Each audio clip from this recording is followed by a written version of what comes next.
Hi hello నమస్తే, నేను కృష్ణాంజనేయులు. ఆంధ్రప్రదేశ్లో కొత్త మద్యం విధానం అమల్లోకి రాబోతుంది.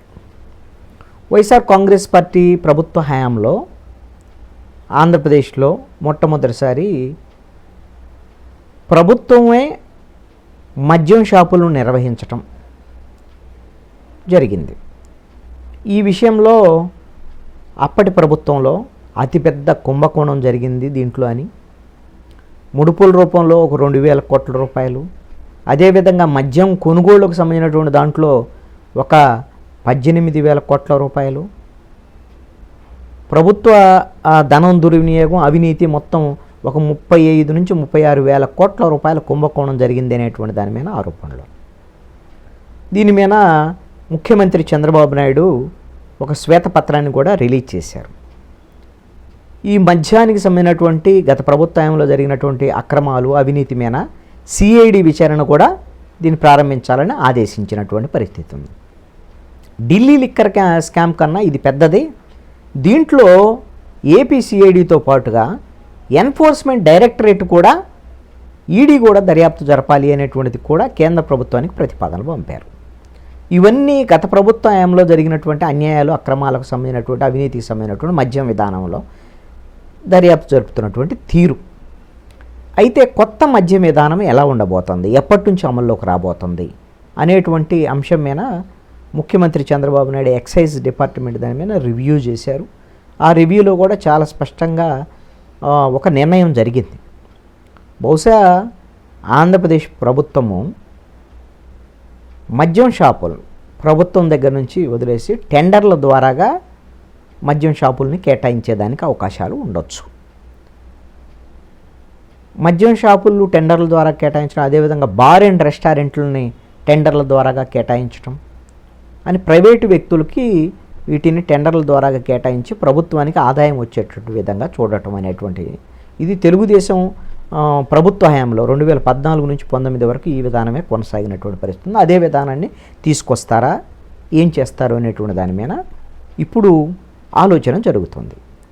ముఖ్యమంత్రి చంద్రబాబు నాయుడు సమీక్ష తర్వాత, ఎక్సైజ్ సమీక్ష తర్వాత ప్రత్యేకంగా ఎక్సైజ్ శాఖకు సంబంధించినటువంటి ఉన్నతాధికారుల బృందం కొన్ని రాష్ట్రాలకు వెళ్ళి, మన పక్కనే ఉన్న తమిళనాడు, కర్ణాటక, కేరళ, అదేవిధంగా ఉత్తరప్రదేశ్, రాజస్థాను, ఈ రాష్ట్రాలకు వెళ్ళి అక్కడ మద్యం విధానం ఎలా అమలు జరుగుతుంది, ఏమిటి అనే దాని మీద ఒక పరిశీలన జరిపి మంచి మెరుగైనటువంటి మద్యం విధానాన్ని ఆంధ్రప్రదేశ్లో ఇంప్లిమెంట్ చేయడానికి ఒక నివేదికని వారం రోజుల్లోగా ఇవ్వమని ఆదేశించింది రాష్ట్ర ప్రభుత్వం. వాళ్ళు నివేదిక ఇచ్చిన తర్వాత కొత్త మద్యం విధానం ఎలా ఉండాలి ఏంటి అనే దాని మీద రాష్ట్ర ఎక్సైజ్ శాఖ వీళ్ళు కూడా రాష్ట్ర మంత్రిమండలి ముందు కొన్ని కీలకమైనటువంటి ప్రతిపాదనలు ఉంచబోతున్నారు.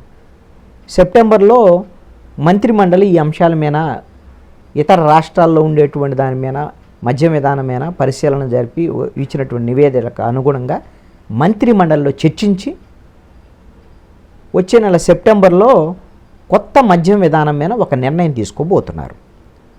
అక్టోబర్ 1వ తేదీ నుంచి కొత్త మద్యం విధానం ఆంధ్రప్రదేశ్లో అమల్లోకి రాబోతుంది. అందుకు తగినటువంటి ఏర్పాట్లన్నీ కూడా ఆంధ్రప్రదేశ్ ప్రభుత్వం చేయబోతుంది.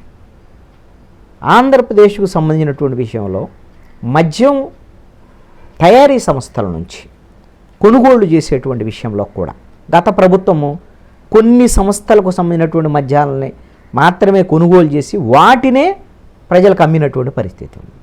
జాతీయ, అంతర్జాతీయ స్థాయిలో ఉండేటువంటి మద్యం బ్రాండ్లు అవన్నీ కూడా అందుబాటులో లేకుండా చేసి అనివార్యంగా అందుబాటులో ఉన్నటువంటి వాటినే తాగాలి అనేటువంటి విధంగా నాసిరకం మద్యం, అదేవిధంగా ప్రజలకి తాగేటువంటి వాళ్ళకి హాని కలిగించేటువంటి విధంగా ఉన్నటువంటి మద్యాన్ని కూడా అమ్మారు అనేటువంటిది గత ప్రభుత్వంలో ఉన్నటువంటి ఆరోపణ.